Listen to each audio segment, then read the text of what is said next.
malam ini kita menyadarkan diri kita, terlebih lagi yang berceramah, jangan kau hanya sampai menyampaikan ayat saja. Hai Abdul Somad, apakah kau yang bicara itu hatimu sudah hidup? Senantiasa merasakan diri, aku orang paling hina, aku orang paling kotor, ditempelkan kening ke lantai di tempat yang diinjak tapak kaki, mengatakan bahwa aku bukan siapa-siapa. Umur diberikan Allah 40, 60, 70. Berapa yang kupakai untuk menolong agama Allah? Berapa yang kupakai untuk mengingat Allah? Mata, tangan, telinga, kaki akan diminta tanggung jawab di hadapan Allah. Dulu dibangga-banggakan, dihormati, dimuliakan. Yang kami muliakan Al-Mukarram, Al-Ustaz. Tapi pada saat tiba masanya, yang kita bawa tak lain tak bukan innallaha la yanzuru ila ajsamikum. Allah tak menengok badan, fisik, bentuk tubuh, baju. Ini sampulnya saja. Wala ila suwarikum. Allah tak menengok rupa, wajah. Walakin yanzuru ila qulub. Hati kamu yang bersih itulah yang kau bawa menghadap Allah Subhanahu wa taala. Yauma la yanfa'u malun, harta tak berguna. Wala banun, anak tak bisa menolong. Harta tak berguna, anak tak mampu menolong. Illa man atallah, kecuali orang yang datang menghadap Allah biqalbin salim,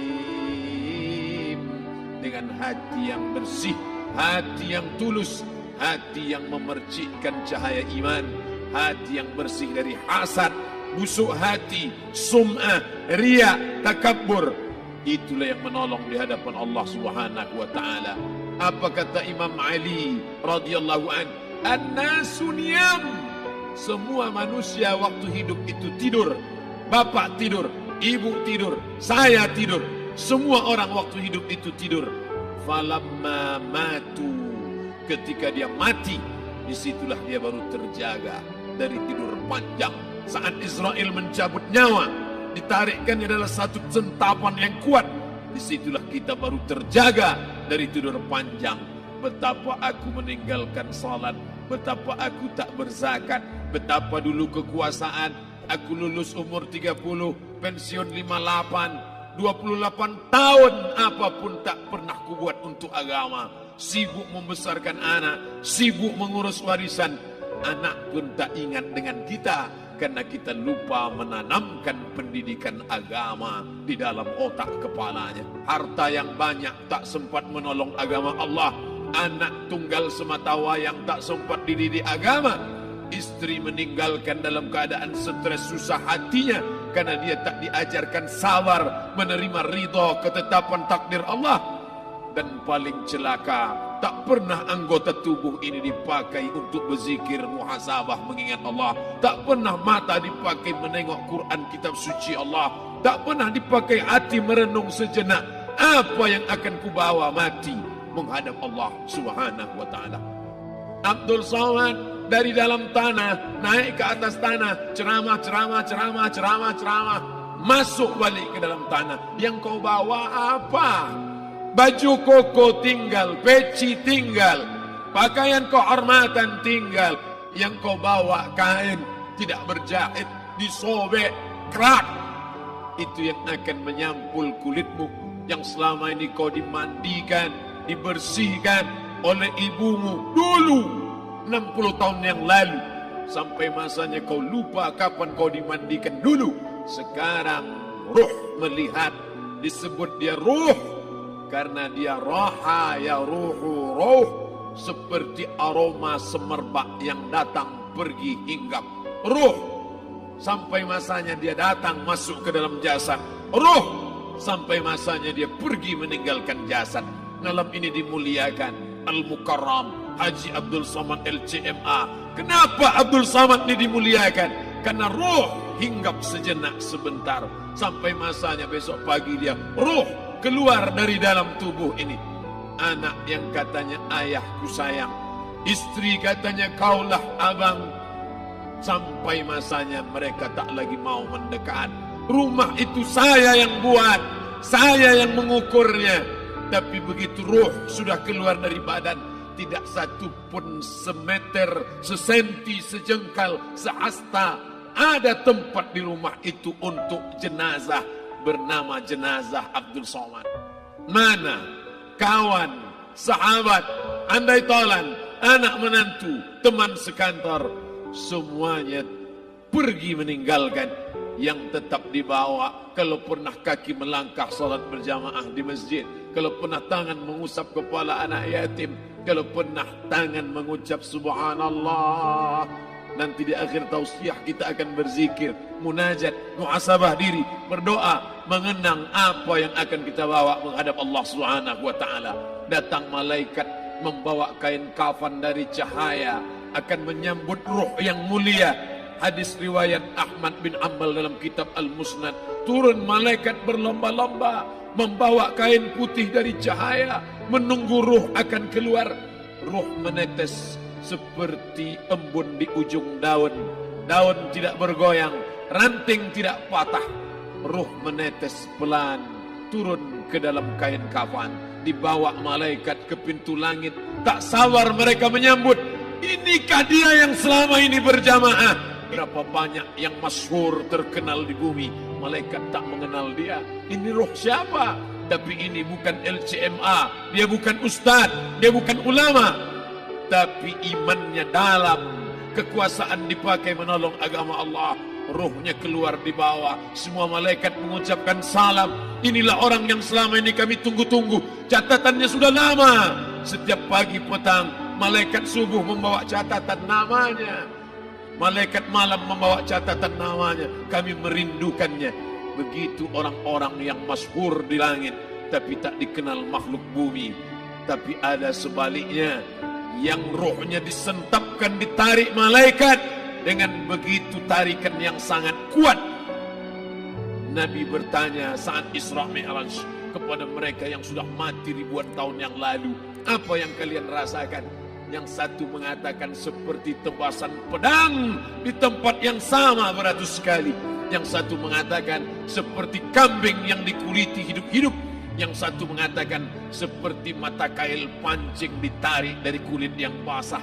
Maka kita berdoa setiap selesai salat, Allahumma hawwin alaina, ringankan kami ya Allah, fi sakaratil maut, di saat sakaratul maut yang amat sangat menyakitkan itu, di saat malam pertama di tempat yang gelap, di tempat yang tak pernah diimpikan oleh orang, tapi kita tetap melewati dan merasakannya. Perlahan-lahan cacing tanah, ular-ulat kalajengking akan menggerogoti kulit yang selama ini dimandikan, selama ini dipakaikan sampo yang mahal, selama ini dioleskan pelembab yang lembut. Tapi ternyata sebelum roh keluar jasad, setelah keluar, dia hanya akan menjadi santapan cacing tanah, hancur berkeping hari demi hari. Yang pertama kali membusuk adalah mata, karena dia berisi cairan. Cairan ini mengering, busuk dan berlubang. Lalu kemudian usus sebulan di dalam tanah, mulai dia menggelembung masuk angin dan dia meletus pecah. Cacing-cacing tanah mulai datang menggerogoti, memakan.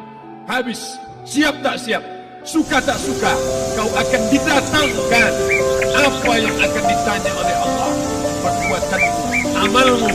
Faman ya'mal mithqala dzarratin sebesar biji sawi, sebesar ujung rambut, kau aniaya orang, kau makan titik puluh keringatnya, kau ajir ajrah, berikan upah pekerja, gaji tukang panen, gaji tukang cuci setrika, kau makan, kau tahan 3 bulan, dia tak menutup, dia senyum, dia hanya mampu mengadu kepada Allah. Tapi titik puluhnya yang keringatnya, air matanya akan kau balas kepada Allah Subhanahu wa taala.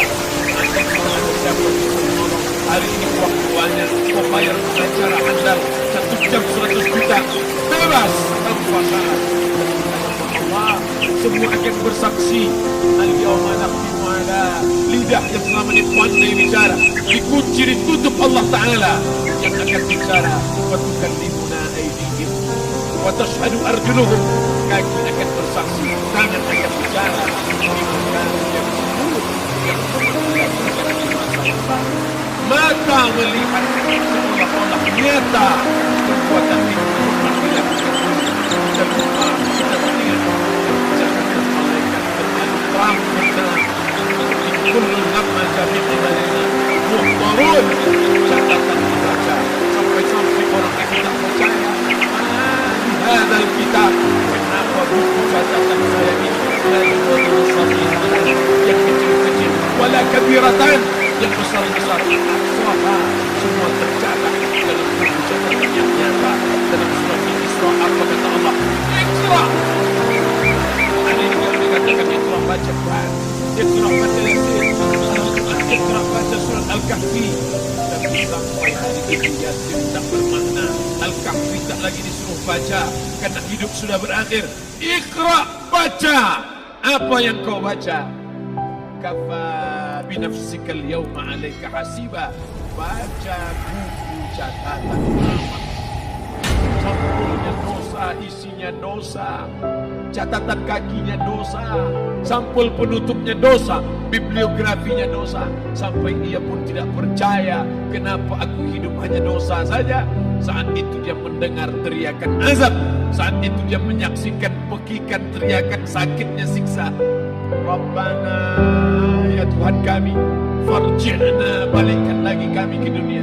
Rabbana, ya Tuhan kami, absarna, mata kami sudah melihat azab. Wasami'na, telinga kami sudah mendengar sakitnya pekikan teriakan jeritan. Farji'na, balikkan lagi kami ke dunia. Na'mal salihan, kami ingin amal saleh. Kami ingin bantu masjid, kami ingin sekolahkan anak yatim, kami ingin muliakan fakir miskin, kami ingin bantu panti jompo. Farji'na, balikkan lagi kami dunia. Kami ingin salat tahajud, kami ingin tahiyatul masjid, kami ingin puasa sunnah. Saat itu penyesalan tak lagi berguna. Na'mal salihan, kami ingin amal saleh. Andai kau beri kami tenggat waktu ya Allah, laula akhartani, kalau kau beri aku waktu, ila ajalin qarib, aku tak minta hidup 1000 tahun, ila ajalin qarib, sebentar saja kau hidupkan aku ya Allah. Di situ orang baru tahu apa yang pernah dilakukan dulu, yang di masa lalu tak ada cara lain kecuali malam ini kita bertaubat, taubat nasuha, mandi, solat sunat taubat. Amin muslimin yudhnibu dhamban.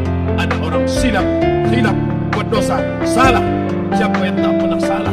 Sedangkan datuk moyang kita ada pun salah, tapi dia mengetahui, sadar salahnya. Dia berdoa, Rabbana zalamna anfusana, kami sudah menzalimi diri kami. Wa illam taghfir lana, kalau kau tidak mengampuni kami, wa tarhamna, kalau kau tidak merahmati kami, lanakunanna minal khasirin, kami termasuk orang yang rugi ya Allah. Maka malam ini kita bermunajat kepada Allah, berdoa, mengenang masa lalu, bergelimang dosa, besok tak akan kita ulang. Kita minta ampun kepada Allah Subhanahu wa taala. Astaghfirullahalazim. Astaghfirullahalazim. Astaghfirullahalazim.